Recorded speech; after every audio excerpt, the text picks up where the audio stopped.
مولاي صل وسلم دائما أبدا على حبيبك خير الخلق كلهم. الحمد للہ رب العالمین والعاقبۃ للمتقین والصلاة والسلام علی سید الانبیاء والمرسلین اما بعد فاعوذ باللہ من الشیطان الرجیم بسم اللہ الرحمن الرحیم وما ارسلناک الا رحمۃ للعالمین صدق اللہ العلی العظیم وصدق رسولہ النبی الکریم نحن على ذلك من الشاهدين والشاكرين والحمد لله رب العالمين. ان الله وملائكته يصلون على النبي يا ايها الذين امنوا صلوا عليه وسلموا تسليما. الصلاة والسلام عليك يا سيدي يا رسول الله وعلى آلك واصحابك يا حبيب الله. اللهم صل وسلم وبارك على سيدنا ومولانا محمد كريم الآباء والأمهات وعلى آله وأصحابه وأولياء أمته وعلماء ملته وأمته أجمعين عدد كرمك يا كريم يا كريم يا كريم يا كريم. ایک دن حضرت بلال نو پکڑ کافر ظالم دکھ تکلیف پہنچان لگے. جیوں جیوں دین تنگی او بے درد ظالم تیوں تیوں آپ کلمہ بلند سنان لگے. ایک دن حضرت صدیق رفیق رب دے رستے اتوں تشریف لے جان لگے.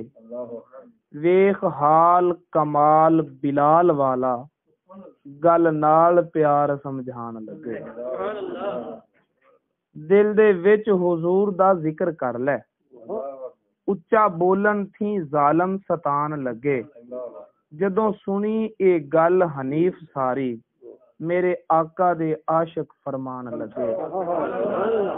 پردے دیاں گلاں لک جاون پر عشق لوکایاں نہیں لکدا. پردے دیاں گلاں لک جاون پر عشق لوکایاں نہیں لکدا. جیڑا دل دل بر سنگ لگ جاوے او دنیا دے روکایاں نہیں رکدا. جیڑا دل دل بر سنگ لگ جاوے او دنیا دے روکایاں نہیں رکدا.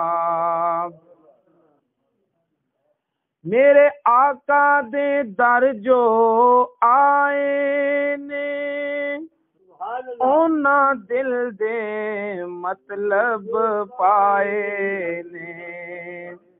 میرے آقا دے در جو آئے نے اونا دل دے مطلب پائے نے. کھلا شاہی خزانہ محمد دا کھلا شاہی خزانہ محمد دا اے جگ دے مکایاں نہیں مکدا. کھلا شاہی خزانہ محمد دا اے جگ دے مکایاں نہیں مکدا. پردے دیاں گلاں لک جاون پر عشق لوکایاں نہیں لکدا. میرے آقا دا در آلیے در آیا نہ مڑیا خالیے. میرے آقا دا در آلیے در آیا نہ مڑیا خالی رحمت دا دریا وگدائے رحمت دا دریا وگدائے لوکاں دے سکایاں نہیں سکدا پر دے دیاں گلاں لک جاون پر عشق لوکایاں دلا بن دل بردا دیوانہ اس دنیا تو آخر ٹر جانا دلا بن دل بردا دیوانہ اس دنیا تو آخر ٹر جانا جیڑا وقت حنیف مقرر ہے جیڑا وقت حنیف مقرر ہے تیرے تو اکایاں نہیں اکدا پر دے دیاں گلاں لک جاون پر عشق لکایاں نہیں لکدا جیڑا دل دل بر سنگ لگ جاوے دنیا دے رکایاں نہیں رک۔ اللہ تعالیٰ کی حمد و ثنا کے بعد اللہ تعالیٰ کے پیارے حبیب خدا تاجدار بطوحا قبلہ کونین سرکار دو عالم نور مجسم حبیب کبریا محمد مصطفیٰ صلی اللہ تعالی علیہ وآلہ وسلم کی پاک بارگاہ بے کس پناہ میں ہدیہ درود و سلام پیش کرنے کے بعد آج کی یہ باوقار با عظمت محفل میلاد مصطفیٰ صلی اللہ تعالی علیہ وآلہ وسلم جس میں حاضری کا موقع ملا اور تلاوت آیت مقدسہ کا شرف پایا رب تعالیٰ ارشاد فرماتا ہے وما ارسلناک الا رحمۃ للعالمین پیارے محبوب ہم نے آپ کو سارے جہانوں کے لیے رحمت بنا کر بھیجا۔ اصل میں بات یہ ہے طریقہ اس طرح ہے جب بھی کوئی حاکم یہ ایک دنیا کی مثال محض مسئلے کو سمجھنا آسان کرتی ہے ان حقیقتوں تک رسائی ہماری عقل و خرد کی بس کی بات نہیں ہے لیکن جن حکومتوں سے ہم آشنا ہیں جن حاکموں کو ہم جانتے ہیں وہ اگر کسی علاقے کسی خطے میں کوئی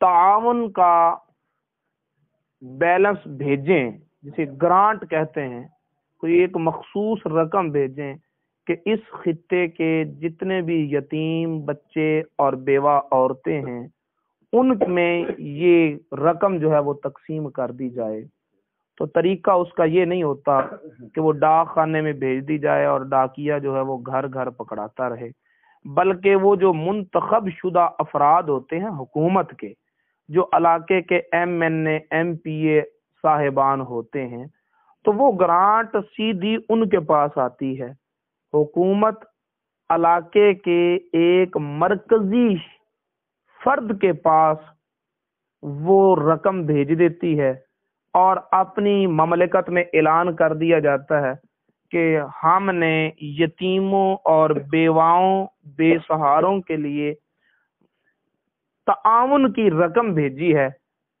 اب اپنے اپنے علاقے کا جو MNA ہے یا MP ہے یا ناظم ہے تو جاؤ اور اس سے جا کر اپنا حصہ لے لو ہر ایک کا حق ہے وہاں لیکن ملے گا اسے جو وہاں جائے گا توجہ ہے بات سمجھ آئی آپ کو تو اللہ رب العزت نے بھی ارشاد فرمایا کہ اے پیارے محبوب میں نے جو سارے جہانوں کو پیدا کیا سارے جہانوں کا میں رب ہوں اب پورے جہانوں میں نے جتنی مخلوق پیدا کی ہے ہر ایک کو میری ربوبیت میں حق ہے، ہر ایک کو میری رحمت کا حصہ ملنا چاہیے۔ تو اب میں ایک ایک کو کیا دیتا پھروں؟ پوری کائنات کے جتنے بھی وہ میرے مخلوق ہے، بندے ہیں، سب کو جتنی رحمت چاہیے میں نے ساری رحمت مدینے کے چاند کو دے دی ہے۔ اور پھر اعلان کر دیا ہے وَلَوْ أَنَّهُمْ إِذْ ظَلَمُوا أَنفُسَهُمْ جَاءُوكَ، جس کو ضرورت پیش آئے وہ پھر رحمت لینے کے لیے تیرے دروازے پہ آئے، میں رب العالمین ہوں، تجھے سارے جہانوں کی رحمت دے دی ہے، لیکن یہ رحمت ملے گی اسے جو تیرے دروازے پر آئے گا، جو تیرے دروازے پر آئے گا وہ رحمت کو پائے گا، جو تیرے دروازے سے دور رہے گا رحمت، میں نے رحمت للعالمین بنا کر تجھے بھیجا، میں رب العالمین ہونے کا حق ادا کر رہا ہوں، لیکن اسے رحمت نہیں ملے گی جو تیرا دروازہ چھوڑے گا۔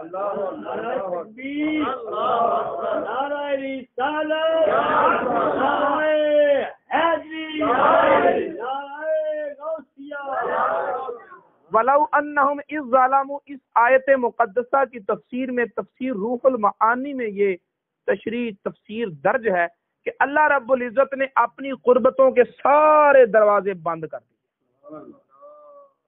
جتنے دروازے ہیں نا رب کی قربتیں حاصل کرنے کے، اللہ رب العزت نے سارے دروازے بند کر دیے۔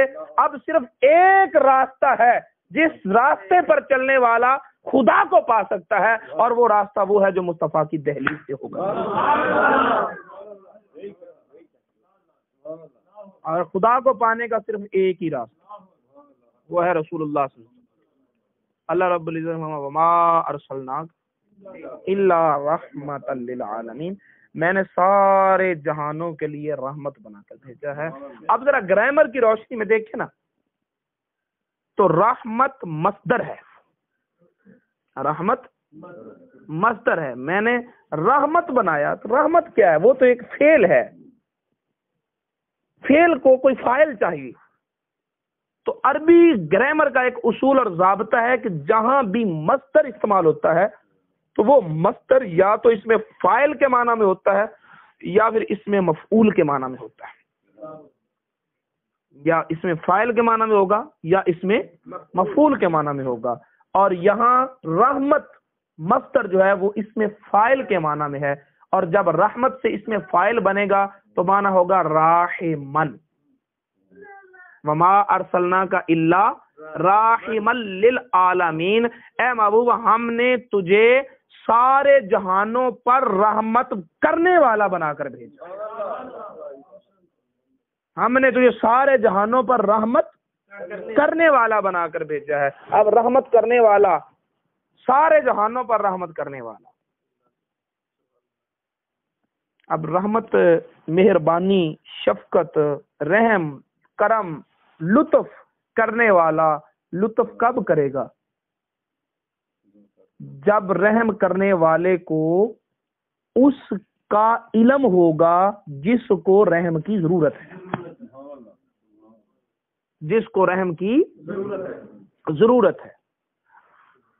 کر سکتا ہو رحم لیکن اسے علم ہی نہ ہو۔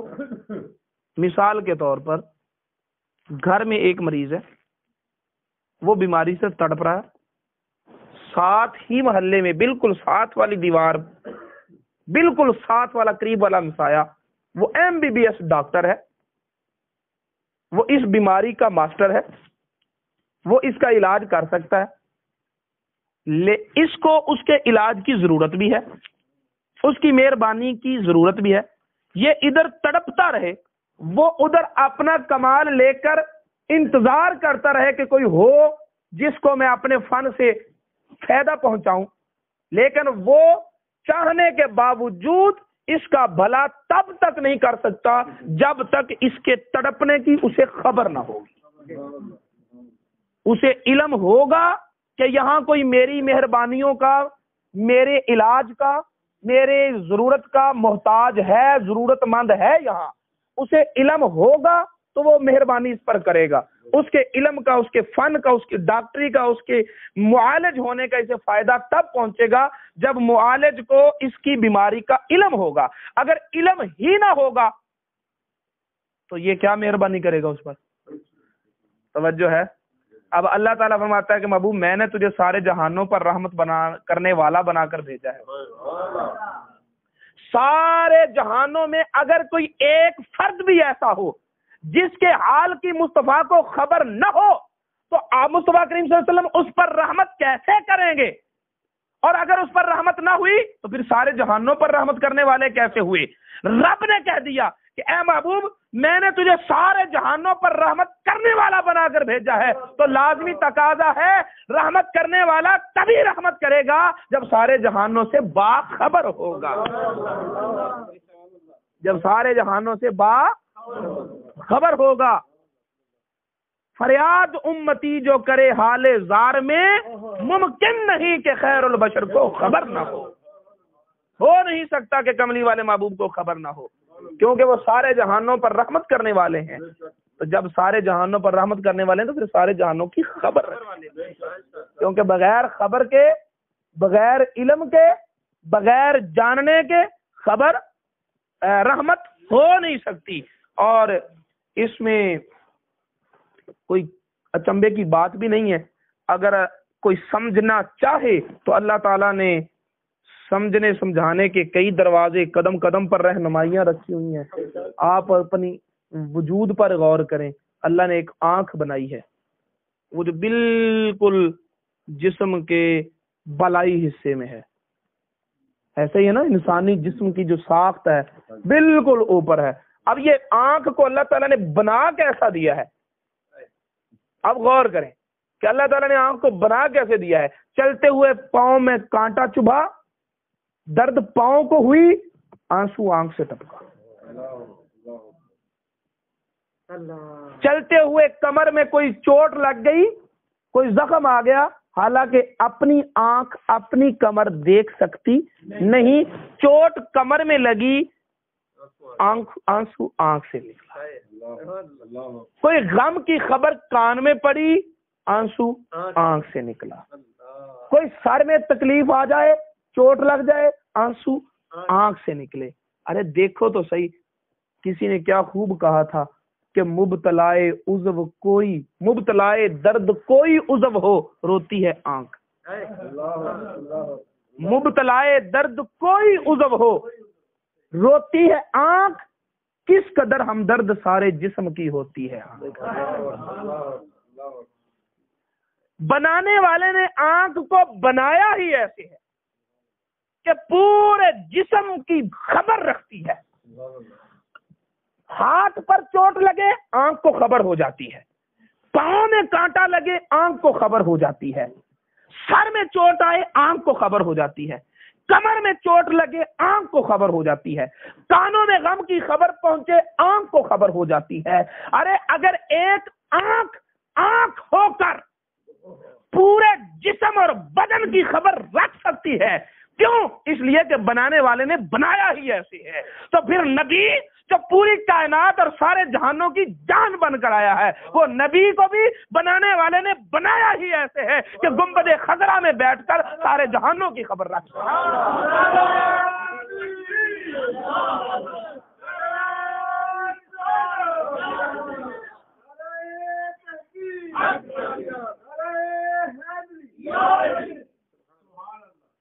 اور اس وقت عقیدہ نہیں بلکہ حقیقت بنتا ہے جب تجربات سے تائید مل جائے۔ جب تجربات سے جنگ موتا کا واقعہ ہے، مدینہ منورہ سے سینکڑوں میل دور صحابہ کرام لڑ رہے ہیں، جہاد کر رہے ہیں، اور نبی پاک صلی اللہ تعالی علیہ وسلم مدینہ منورہ کی سرزمین پر بیٹھے ہوئے۔ اب جھنڈا عبداللہ بن رواحہ کے پاس ہے، وہ شہید ہو گئے، اب جھنڈا زید بن حارثہ کے ہاتھ میں ہے، وہ بھی شہید ہو گئے، اب جھنڈا خالد بن ولید نے پکڑ لیا ہے، اور خالد بن ولید اپنے لشکر اسلام کو بچا کر دشمن کے نرگے سے نکال لانے میں کامیاب ہو گئے ہیں۔ مہینوں کا سفر کرنے کے بعد یہ قافلہ مدینہ میں پہنچا، اور حیرت اس بات کی تھی کہ یہ قافلے والے چاہتے تھے کہ مدینہ والے ہم سے پوچھیں، لیکن جب مدینہ میں پہنچے تو یہ پوچھ نہیں رہے تھے بلکہ انہیں بتا رہے تھے۔ یہ ان سے پوچھ نہیں رہے تھے کہ کیا کیا ہوا، بلکہ انہیں بتا رہے تھے کہ پہلے جھنڈا اس کے پاس تھا، پھر اس کے پاس تھا، پھر اس کے پاس تھا، پھر خالد بن ولید جو ہیں وہ بچا کر لائے۔ تو وہ کہہ رہے تھے کہ یہ کوئی حیرت کی بات نہیں ہے، یہاں گنبد خضرا کے مکین رہتے ہیں، وہ اپنے غلاموں کو خبر دیتے رہتے ہیں۔ بے خبر ہو جو غلاموں سے وہ آقا کیا ہے، بندہ مٹ جائے نا آقا پہ وہ بندہ کیا ہے، اور بے خبر ہو جو غلاموں سے وہ آقا کیا ہے۔ میرے دوستو، اللہ تعالیٰ نے فرمایا کہ اے محبوب، ہم نے تجھے سارے جہانوں پر رحمت کرنے والا بنا کر بھیجا۔ اب رحمت کرنے والا تبھی رحمت کرنے والا ہوگا جب سارے جہانوں کی خبر رکھنے والا ہوگا۔ خبر نہیں رکھے گا تو رحمت کیسے کرے گا؟ اب ایک چیز تو یہ ضروری ہے رحمت کرنے والے کے لیے کہ اسے خبر ہو، خبر نہیں ہوگی تو پھر وہ رحمت بھی کیسے کرے گا؟ ٹھیک ہے۔ اور دوسری چیز یہ ہے کہ کوئی بیمار ہے، محتاج ہے، ضرورت مند ہے، اور جو اس کی بیماری کا علاج کر سکتا ہے اس کو اس کی بیماری کا علم بھی ہے، لیکن یہ بیٹھا ہے پاکستان میں، وہ گیا ہوا ہے ڈنمارک میں، قریب نہیں ہے اس کے، اس سے دور ہے، تو پھر کیا خیال ہے وہ رحم کر لے گا؟ یعنی رحم کرنے کے لیے ضروری ہے کہ رحم کرنے والا راحم مرحوم کے قریب ہو، راحم مرحوم سے کی خبر رکھے، ایک ضروری چیز۔ دوسری ضروری چیز یہ ہے کہ راحم مرحوم کے قریب ہو، اگر دور ہوگا تو وہ اس کی مہربانی، اس پر مہربانی نہیں کر سکے گا۔ تو اللہ تعالیٰ نے جو فرمایا کہ محبوب میں نے تجھے سارے جہانوں پر رحمت کرنے والا بنا کر بھیجا ہے، تو پھر ماننا پڑے گا کہ اللہ تعالیٰ نے ساری مسافتیں سمیٹ دی ہیں اور محبوب کو کائنات کے ذرے ذرے کی قربت عطا فرمائی ہے۔ تیرے بھی قریب ہے، میرے بھی قریب ہے، یہ ان کا علم ہے، یہ ان کا تصرف ہے، یہ ان کی قوت رفتار ہے۔ اب اللہ تعالیٰ نے جان قبض کرنے والے فرشتے کتنے بنائے ہیں؟ بولو نا۔ اب جن کی جان قبض کرنی ہے وہ کتنے ہیں؟ بے شمار۔ ادھر ایک پاکستان میں مر رہا ہے این اسی وقت، انڈیا میں بھی مر رہا ہے این اسی وقت، امریکہ میں بھی مر رہا ہے کوئی نہ کوئی این اسی وقت، انگلینڈ میں بھی مر رہا ہے این اسی وقت، جو وہ اسپین میں بھی مر رہا ہے، اور ایک سیکنڈ میں مختلف جگہوں پر لوگ مر رہے ہیں۔ تو حضرت اسرائیل علیہ السلام پھر کیا کرتے ہیں؟ بولو تو صحیح۔ اللہ تعالیٰ نے ایک فرشتے کو اتنی طاقت دے دی ہے کہ وہ ایک ہی وقت میں مختلف جگہ پر جا کر اپنا کام کر سکتا ہے، تو وہ فرشتہ تو غلام بن کر مصطفیٰ کے پیچھے چل رہا ہے۔ وہ فرشتہ تو وہ ہے کہ جو دروازے پہ آتا ہے نا تو دستک دیتا ہے، 3 دن تک دستک دیتا ہے، تیسرے دن اجازت ملتی ہے تو اندر آتا ہے۔ 3 دن دستک دی یا 3 مرتبہ دستک دی، 3 مرتبہ تو پکی ہو گئی نا، 3 دن بھی ہوگی تو اس دستک میں بھی ایک راز ہے۔ وہ ایک بات پہ بات آ گئی تو بتا دیتے ہیں۔ بزرگوں نے کہا کہ اصل میں جب حضرت موسیٰ علیہ السلام کے پاس حضرت اسرائیل علیہ السلام آئے تھے نا، تو بخاری شریف کی حدیث ہے کہ حضرت اسرائیل علیہ السلام آئے، کیسے آیا؟ جان لینے آیا ہوں، وقت آ گیا ہے، ٹال نہیں سکتا، آگے پیچھے نہیں ہو سکتا۔ تو انداز میں کچھ ایسا تھا کہ حضرت موسیٰ علیہ السلام کو جلال آ گیا۔ حضرت موسیٰ علیہ السلام نے تھپڑ لگایا اور حضرت اسرائیل علیہ السلام کی آنکھ نکل گئی۔ بخاری شریف ہے۔ اور حضرت موسیٰ علیہ السلام بڑے جلالی پیغمبر تھے، اتنے جلالی پیغمبر تھے، حدیث مبارکہ میں آتا ہے کہ جب کبھی غضبناک ہوتے تھے تو آپ کی ٹوپی سے آگ کے شعلے نکلتے تھے۔ یہ کتاب الاسماء والصفات میں جلال الدین سیوطی نے یہ حدیث نقل کی ہے، اتنے جلالی پیغمبر۔ تو حضرت اسرائیل علیہ السلام آئے، کیسے آئے؟ جان لینے آیا ہوں، انداز میں کچھ لہجہ ایسا تھا کہ آپ نے تھپڑ لگایا، آنکھ کا ڈیلا نکل گیا۔ ملک الموت کے پاس طاقت تھی نا، لیکن پھر کیا استعمال کی؟ ڈیلا تلی پہ رکھا، بھاگ گیا اللہ کی بارگاہ میں۔ پتا چلا کہ میری طاقت ہے لیکن نبیوں کے سامنے نہیں۔ یہ طاقت ہے اس کی جو اقصا میں مقتدی بن کر کھڑا ہے، وہ اسرائیل علیہ السلام کے تھپڑ مار رہا ہے۔ اللہ رب العزت کی بارگاہ میں گیا، یا اللہ تو نے مجھے اس بندے کے پاس بھیجا جو مرنا ہی نہیں چاہتا، تو نے مجھے اس بندے کے پاس بھیجا ہے جو مرنے نہیں چاہتا۔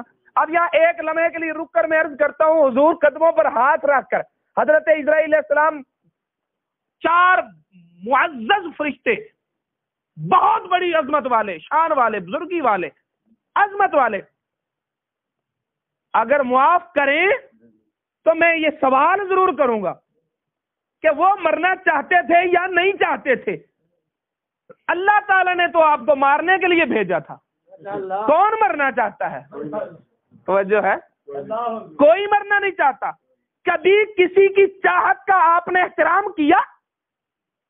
کوئی مرنا چاہے یا نہ چاہے آپ تو مار کے جاتے ہیں، تو آج بھی مار کے جاتے نا۔ توجہ ہے تو ذرا بولو۔ پتا چلا کہ کچھ ہستیاں ایسی ہیں کہ جن کی چاہتوں کا احترام کرنا پڑتا ہے، جن کی چاہتوں کا احترام کرنا پڑتا ہے۔ مولا کریم تو نے اس بندے کے پاس بھیجا جو مرنا ہی نہیں چاہتا، تو رب تعالیٰ نے فرمایا اسرائیل ایسے نہ جا، اسے جا کر کہہ کہ محب محبوب سے ملنا چاہتا ہے، یار سے ملنا چاہتا ہے۔ اب اسرائیل علیہ السلام گئے، کہا یار سے ملنا چاہتا ہے۔ اگر آپ زندہ رہنا چاہتے ہیں تو جتنی زندگی آپ چاہتے ہیں گائے لے لیں، اس کے پشت پر ہاتھ پھیر دیں، جتنے بال نیچے آئیں گے اتنے سال زندگی، پھر موت۔ یار سے ملنا چاہتا ہے۔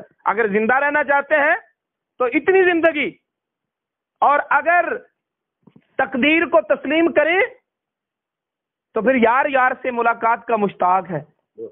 تو حضرت موسیٰ علیہ السلام نے فرمایا کہ کون ہے جو یار سے نہیں ملنا چاہتا؟ جلدی کر۔ مرنے سے ڈرتے تھے، مرنے سے نہیں ڈرتے تھے، لیکن حضرت موسیٰ علیہ السلام نے اسرائیل علیہ السلام کو ادب سکھانا تھا کہ آدم علیہ السلام سے لے کر آج تک تو نے اپنی منمانی کر لی، میری تو خیر ہے، میرے بعد وہ ہستی آ رہی ہے کہ اگر اس کی بارگاہ میں بے ادبی ہو گئی تو اسرائیل تو ملک الموت نہیں رہے گا، تو بھی کوکاو کے کسی پہاڑ میں گرا ہوگا پر جلے ہوں گے۔ اس لیے تجھے ادب سکھا رہا ہوں کہ میری تو خیر ہے، جو میرے بعد آ رہا ہے اس کی بارگاہ میں کہیں بھی ادبی نہ کرنا۔ اور یہ حضرت موسیٰ علیہ السلام کا سکھایا ہوا ادب تھا کہ اسرائیل علیہ السلام اسرائیل ہو کر کبھی کسی سے اجازت نہیں مانگی، لیکن جب اس بارگاہ میں آئے تو دروازہ کھٹکھٹا رہے ہیں۔ سیدہ کی آواز آتی ہے، کون؟ کہتے بدو، سرکار سے ملنا ہے۔ فرمایا نہیں، سرکار ابھی مصروف ہیں۔ واپس چلے گئے، پھر آئے، پھر واپس چلے گئے، پھر آئے۔ اب دروازے پہ دستک ہو رہی ہے، سیدہ فاطمہ الزہرا جواب دے رہی ہیں۔ کملی والے محبوب صلی اللہ تعالی وسلم نے آنکھیں کھولی، فرمایا بیٹی اندر آنے دو، یہ بدو نہیں ہے۔ پھر مانو نا، بے خبر ہو جو غلاموں سے وہ آقا کیا ہے، بے خبر ہو جو غلاموں سے۔ تو حضرت اسرائیل علیہ السلام وہ جن کے موسیٰ علیہ السلام کا تھپڑ لگے تو آنکھ نکل آئے، اور موسیٰ علیہ السلام وہ جو اقصا میں شب معراج کی رات مقتدی بن کر پیچھے کھڑے ہیں، اور کملی والے محبوب امام بن کر آگے کھڑے ہیں۔ تو اس امام کے مقتدی کا تھپڑ لگے، آنکھ کا ڈیلا نکل آئے اور حضرت اسرائیل علیہ السلام کی طاقت جواب دے جائے اور فوراً بھاگ کر خدا کی بارگاہ میں پناہ لینی پڑے، تو اس اسرائیل علیہ السلام کی طاقت تو اتنی ہے کہ ایک ہی وقت میں مختلف کے کائنات کی مختلف جگہوں پر موجود ہے اور روحیں قبض کر رہا ہے، تو پھر اس امام کو اللہ نے طاقت کتنی دی؟ پھر اس امام کی طاقتوں کا کیا عالم ہوگا جس کے قربتوں کے متعلق خود قرآن شاہد ہے کہ النبی اولا بالمومنین من انفسہم، نبی تو میرا مومنوں کی جانوں سے بھی زیادہ قریب ہے، نبی تو مومنوں کی۔ اب یہاں بھی کچھ لوگوں نے سوال کر دیا، عجیب لوگ ہوتے ہیں نا، اچھا تمہاری محفل ہوتی ہے تو محفل میں نبی پاک ہوتے ہیں؟ ہاں ہوتے ہیں، ہمارا عقیدہ ہے، ہم غلاموں کا یہ عقیدہ ہے کہ کملی والے محبوب ہمارے سونے جاگنے کو بھی دیکھتے ہیں، جب ہم ان کا ذکر کرتے ہیں تو وہ اپنے روحانیت کے اعتبار سے، اپنے علم و تصرف کے اعتبار سے، اپنے فیوزات ایمانیہ کے اعتبار سے ہم میں موجود ہوتے ہیں۔ کہتے ہیں اگر ہیں تو پھر نظر کیوں نہیں آتے، دکھائی کیوں نہیں دیتے؟ بات لمبی نہ ہو جائے، لیکن میں آپ کو بتا دوں کہ ہجرت کی رات جب اللہ رب العزت نے محبوب کو حکم دیا کہ محبوب چھوڑو مکے کو، چلو مدینے چلتے ہیں، تو وہ رات کیا ہے کہ کافروں نے نبی پاک صلی اللہ علیہ وسلم کے ایک گھر کو گھیرا ہوا ہے، تلواریں چمک رہی ہیں اور نبی پاک صلی اللہ تعالی وسلم کی بار بار بستر پر نگاہیں اٹھا رہے ہیں، اب بھی لیٹے ہوئے ہیں، اب بھی سوئے ہوئے ہیں، ابھی اٹھیں گے تہجد کے لیے، صبح کے لیے ہم وار کریں گے، ناپاک سازش تھی نا۔ تو اسی رات اللہ رب العزت نے حکم دیا کہ محبوب آج اٹھو، آج چلو، دن کو نہیں رات کو کہا، اور امن کے دنوں میں نہیں، ایک ماحول بن گیا کہ سارے تلواریں لشک رہی ہیں، دروازے پہ کھڑے ہیں، اور اب فرمایا محبوب اٹھو چلو مدینے کو چلتے ہیں، مکے کو چھوڑو۔ نبی پاک صلی اللہ علیہ وسلم اٹھے، اب حضرت علی المرتضیٰ کو اپنی جگہ پہ لٹایا۔ حضرت علی المرتضیٰ فرماتے ہیں کہ آج رات مجھے بڑی چین کی نیند آئی۔ حضرت علی کو فرمایا تھا نا کہ علی میری بستر پہ سو جاؤ، صبح اٹھنا، امانتیں جن جن کی ہیں ان کو دینا، قربان جاؤں لاجپال کو کہ جن کی امانتوں کی حفاظت ہو رہی ہے وہ خود تلواریں سونت کر دروازے پہ کھڑے ہیں، وہ جان لے رہے ہیں۔ آج ہمیں تھوڑا سا کسی کی طرف سے گزاندر تکلیف پہنچ جائے نا تو اس کا کوئی ہو صحیح ہمارے ہاتھ ہو، روپیہ ہو، 2 ہو، 10 ہو، 1000 ہو، تھوڑی تکلیف پہنچی سارے کے سارے تو نے مجھے تکلیف کیوں دی، اب میں تجھے ذلیل کروں گا۔ لیکن دیکھو صحیح تیرے نبی نے تجھے کردار کیا دیا ہے کہ ادھر یہ تلواریں سونت کر دروازے پہ کھڑے ہیں اور اندر ان کی امانتوں کی حفاظت ہو رہی ہے۔ علی سو جاؤ بستر پر، صبح اٹھنا، امانتیں جن کی ہیں انہیں دینا، واپس مدینہ میرے پیچھے آ جانا۔ تو حضرت علی فرماتے ہیں کہ آج رات مجھے بڑی چین کی نیند آئی۔ حضور والا بے چینیوں کی ایک ہی تو وجہ ہوتی ہے کہ نہ جانے موت کب کس حال میں آ جائے، یہی بے چینی کی ایک بڑی وجہ ہوتی ہے کہ موت کسی بھی وقت آ سکتی ہے، کسی بھی حالت میں آ سکتی ہے۔ اللہ والے اسی لیے اپنی ہر حالت کی حفاظت کرتے ہیں کہ کہیں بری حالت میں موت نہ آ جائے، وہ ہر حالت کی حفاظت کرتے ہیں۔ تو موت کسی بھی وقت آ سکتی ہے، یہی بے چینیوں کا سبب ہے۔ تو حضرت علی فرماتے ہیں آج میں بڑی چین کی نیند سویا، کیونکہ ہر رات جب سوتا تھا تو بے چینی یہی ہوتی تھی کہ علی پتہ نہیں صبح اٹھے گا کہ نہیں اٹھے گا، لیکن آج چین کی نیند اس لیے سویا کہ نبی نے کہہ دیا تھا علی سو جا، صبح اٹھنا۔ تو علی کہتے ہیں دل نے کہہ دیا کہ علی کسی بھی وقت موت آ سکتی ہے لیکن آج کی رات نہیں آ سکتی، کیونکہ نبی نے کہہ دیا کہ علی صبح اٹھنا، کسی بھی وقت موت آ سکتی ہے لیکن آج کی رات موت نہیں آ سکتی۔ تو علی سوئے ہیں اور نبی اٹھے، دروازہ کھولا، دشمن کی کتاریں ہیں، تلواریں چمک رہی ہیں، کنکریاں اٹھائیں، پھینکی ان کی طرف، ہر ایک کو کنکری لگی، اور جس کو کنکری لگی انہی کی چمکتی ہوئی تلواروں کے درمیان سے نبی پاک صلی اللہ علیہ وسلم گزر گئے، لیکن نبی نظر نہیں آئے، نبی نظر نہیں آئے، نبی آئے نظر نہیں آئے، نبی گئے نظر نہیں آئے۔ علی سے بولے کہ سو جاؤ، صبح اٹھنا، علی دیکھ رہے ہیں، وہ نہیں دیکھ رہے، ان کے درمیان سے گزر گئے، نہیں دیکھ رہے۔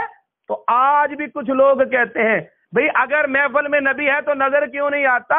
ہمیں تو محسوس ہوتے ہیں، اپنی مسجدوں میں، اپنے گھروں میں، اپنی محفلوں میں، اپنے گرو جان میں نبی محسوس ہوتے ہیں۔ اگر تمہیں دکھائی نہیں دیتے، غور کرو کہیں کنکر تو نہیں لگا ہوا، ایک کنکر تو نہیں، کیونکہ جس کو کنکر لگا اسے نبی نظر نہیں آیا، اور جسے کنکر نہیں لگا تو اسی وقت اسی جگہ پر علی کو نظر آ رہا ہے، اسی ماحول میں ان کو نظر نہیں آ رہا۔ تو میرے دوستو، نظر آنے کے لیے کچھ فاصلے کی ضرورت ہے، نظر آنے کے لیے کچھ، یہی جھنڈا ہے، یہ میری آنکھ سے کچھ فاصلے پر ہے، نظر آ رہا ہے۔ اگر میں اسے اپنی آنکھ کے بالکل قریب کر لوں، پہاڑ کو ذرا دور سے دیکھو، تمہیں پوری جسامت قد و قامت نظر آئے گی، اس کا حسن، اس کی تابانی، اس کی جسامت، اس کے لمبائی چوڑائی سب نظر آئے گا، لیکن بالکل قریب کسی پتھر کے پاس چلے جاؤ، پہاڑ نظر آئے گا، وہ ایک مخصوص جگہ نظر آئے گی بس۔ یعنی دکھائی دینے کے لیے کچھ دوری کی ضرورت ہے۔ تو رب تعالیٰ فرماتا ہے النبی اولیٰ بالمؤمنین من انفسہم، میرا نبی تمہارے قریب اتنا ہے کہ تمہیں نظر نہیں آتا۔ نظر نہ آنا نہ ہونے کی دلیل نہیں، نظر نہ آنا اتنی قربت کی دلیل ہے کہ نبی قریب اتنا ہے کہ اب آنکھ کو بھی نظر نہیں آتا، جیسے جان قریب اتنی ہے کہ نظر نہیں آتی۔ توجہ ہے نا؟ تو میرے دوستو، وما ارسلناک الا رحمۃ للعالمین، میں نے اپنے محبوب کو سارے جہانوں پر رحمت کرنے والا بنا کر بھیجا ہے۔ تو رحمت کرنے والے کے لیے ضروری ہے کہ وہ باخبر ہو، اور رحمت کرنے والے کے لیے ضروری ہے کہ وہ قریب ہو، اور رحمت کرنے والے کے لیے ایک اور چیز ضروری ہے، باخبر بھی ہو، قریب بھی ہو، اختیار نہ ہو، طاقت نہ ہو، بیمار ہے، تڑپ رہا ہے، اور اس کے پاس اس کی مدد کرنے والا، اس سے ہمدردی رکھنے والا اس کے قریب موجود ہے، اس کی بے قراری کا علم بھی ہے، اس کے قریب بھی ہے، لیکن اس کی بیماری کو علاج کرنے کی اس کے اندر طاقت نہیں ہے، صلاحیت نہیں ہے، علم نہیں ہے، فن نہیں ہے، تو اختیار نہ ہونے کی وجہ سے کیا یہ اس پر مہربانی کر لے گا؟ اس کی درد کو، اس کی مرض کو ختم کر لے گا؟ تو پتہ چلا کہ رحمت کرنے والے کے لیے ضروری ہے باخبر ہو، ضروری ہے کہ وہ قریب ہو، اور یہ بھی ضروری ہے کہ اسے اختیار ہو۔ اسی لیے اللہ تعالیٰ نے اپنے محبوب کو سارے جہانوں میں اختیار دے کر بھیجا، اختیار دے کر بھیجا ہے۔ مرضی آئے تو سورج توڑے، مرضی آئے چاند کو توڑے، مرضی آئے سورج کو موڑے، مرضی آئے درختوں کو چلا دے، مرضی آئے تو پتھروں کو پانی کی سطح پر دوڑا دے، مرضی آئے تو کنکریوں کو کلمہ پڑھا دے، مرضی آئے تو لکڑی کو لوہا بنا دے، جو مرضی آئے وہ کرتے۔ کملی والے محبوب کو اللہ نے اختیار دے کر بھیجا۔ وہ بھی تو ایک غلام تھا نا، کہ جو سیاہ رنگ کا تھا۔ ایک غزوے کی بات ہے، یہ واقعہ شواہد النبوہ میں مولانا عبد الرحمن جامی نے ذکر کیا ہے۔ وہ فرماتے ہیں کہ ایک حضرت علی المرتضیٰ رضی اللہ تعالیٰ عنہ بھی ساتھ تھے، اور ایک اور غلام تھا، نبی پاک صلی اللہ علیہ وسلم نے حکم فرمایا، صحابہ کے پاس پانی ختم ہو گیا، پانی ختم ہو گیا، تو نبی پاک صلی اللہ علیہ وسلم کی بارگاہ میں عرض کی، یا رسول اللہ پانی نہیں ہے، آپ نے فرمایا کوئی بات نہیں، پانی نہیں ہے تو انتظام کر لیتے ہیں۔ علی عرض کی حضور جاؤ، یہ جو پہاڑ ہے اس کے پیچھے ایک اور پہاڑ ہے، اس پہاڑ کے پیچھے ایک غلام ہے، مشکیزے میں پانی لے کر جا رہا ہے، اس غلام سے پانی لے آؤ۔ حضرت علی گئے، ایک پہاڑ کو عبور کیا، دوسرے پہاڑ کو عبور کیا، اس کے پیچھے ساتھ ساتھ ایک کنویں سے پانی بھر کر کھچر پہ لاد کر حبشی غلام کالے رنگ والا جا رہا ہے۔ آپ نے حضرت علی نے اسے کہا بھائی ہمارے نبی نے کہا ہے کہ تجھ سے پانی لے کر آؤں، تو پانی دے دے، آؤ ہمیں پانی پلا دو۔ نبی تمہارا ہے، میں تو تمہارے نبی کو نہیں جانتا، میں تو اپنے مالک کو جانتا ہوں، لیٹ ہو رہا ہوں، مجھے تو پانی لے کر ادھر جانا ہے، میں نہیں جاؤں گا۔ حضرت علی المرتضیٰ نے ایک ہاتھ سے مشکیزہ پکڑا، دوسرے ہاتھ سے غلام کو پکڑا، حبشی غلام، اور روایتیں بتاتی ہیں کہ حضرت علی المرتضیٰ کا قد ویسے چھوٹا تھا، ٹھیک ہے، ویسے قد چھوٹا تھا، لیکن جب آپ اپنے جلال حیدری میں آتے تھے نا تو پھر مرحب بڑے قد والا بھی چھوٹا ہی لگتا تھا۔ پھر وہ خیبر کا جو 40 آدمی مل کر بھی دروازہ نہیں اٹھا سکتے، وہ حضرت علی کے ایک بائیں ہاتھ کا کام ہوتا تھا۔ آپ نے ادھر ایک مشکیزے کو پکڑا، ادھر سے حبشی غلام کو پکڑا، سواری سمیت اٹھا کر نبی پاک کی بارگاہ میں۔ یا مجھے میرے آقا کا حکم ہے، تجھے تیرے آقا کا حکم ہے پانی لے کر آنا ہے، مجھے میرے آقا کا حکم ہے کہ پانی کے ساتھ غلام بھی لے کر آنا۔ تو نبی پاک صلی اللہ علیہ وسلم نے آیا کہ بھئی ہم تجھے نقصان نہیں دیں گے۔ حضرت نبی پاک صلی اللہ علیہ وسلم نے مشکیزے کے منہ پر اپنا ہاتھ رکھا، ہاتھ رکھ کر ایک گھاگھر میں پانی ڈالا، صحابہ کرام کو فرمایا کہ جتنے برتن ہیں بھر لو پانی کے۔ برتنوں کو پانی سے بھر لیا، جانوروں کو پانی پلا لیا، اپنے تمام مشکیزے پانی سے بھر لیے، اور وہ جو مشکیزہ تھا نا حبشی کا، وہ اسی طرح کا، وہ ویسے کا ویسا ہے۔ نبی پاک صلی اللہ تعالی علیہ وسلم نے اسی کو اسی طرح باندھا، اس مشکیزے کو، فرمایا حبشی کو کہا کہ اگر خدا کے بندے ہم نے تیرا پانی نہیں ختم کیا، ہمیں تو اللہ نے پلایا ہے۔ پھر صحابہ سے کہا کہ بھئی اس سے جو پانی لیا ہے تو کوئی اس کی بھی خدمت کرو۔ اب کسی صحابی نے کچھ دیا، کسی نے کچھ دیا، کپڑے دیے، جوتے دیے، جو بھی ہو سکتا تھا، وہ ایک بہت بڑا ڈھیر بن گیا طائف کا، وہ بھی گٹھڑی باندھی اور ساتھ اس کے جو ہم نے تمہارا پانی استعمال کیا تھا، کام نہیں ہوا تھا۔ پھر کیسے کہیں کہ نبی پاک صلی اللہ علیہ وسلم نے غلام کو پانی لینے کے لیے بلایا تھا، وہ اپنے ایک پیالے میں ہاتھ رکھ دیتے تو ندیاں پنجاب رحمت کی ہیں جاری، واہ واہ، 5 ندیاں جاری ہو جاتی۔ اس غلام کو بلایا تھا پانی لینے کے لیے نہیں، بلکہ کچھ دینے کے لیے، کچھ دینے کے لیے بلایا تھا۔ قاسم جو ہیں، تقسیم جو کرتے ہیں، تو کب کس کے مقدر جاگتے ہیں اور کب کس کو کتنا نوازنا ہے، ادھر تقدیر سے پڑھتے جاتے ہیں، ادھر مخلوق میں بانٹتے جاتے ہیں۔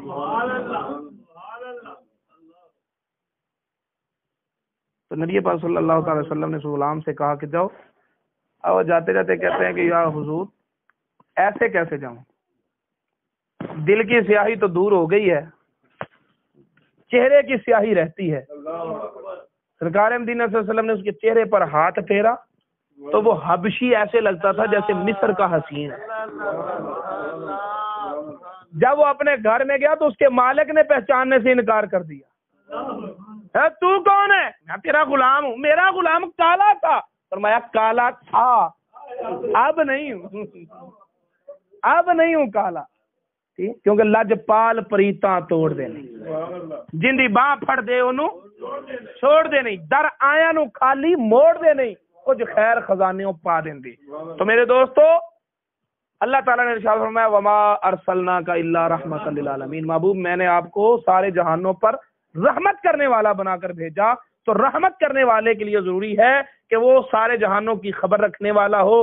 رحمت کرنے والے کے لیے ضروری ہے کہ وہ ہر مرحوم جس پر رحمت کرنا ہے اس کے قریب ہو, اور رحمت کرنے والے کے لیے ضروری ہے کہ اسے اختیار بھی ہو تو ماننا پڑے گا کہ اللہ تعالیٰ نے اپنے محبوب کو عالم بنا کر بھیجا ہے, حاضر و ناظر بنا کر بھیجا ہے, اور سارے جہانوں میں مختار خاص بنا کر بھیجا ہے. وما علینا الا البلاغ. مولاي صل وسلم دائما أبدا على حبيبك خير الخلق كلهم.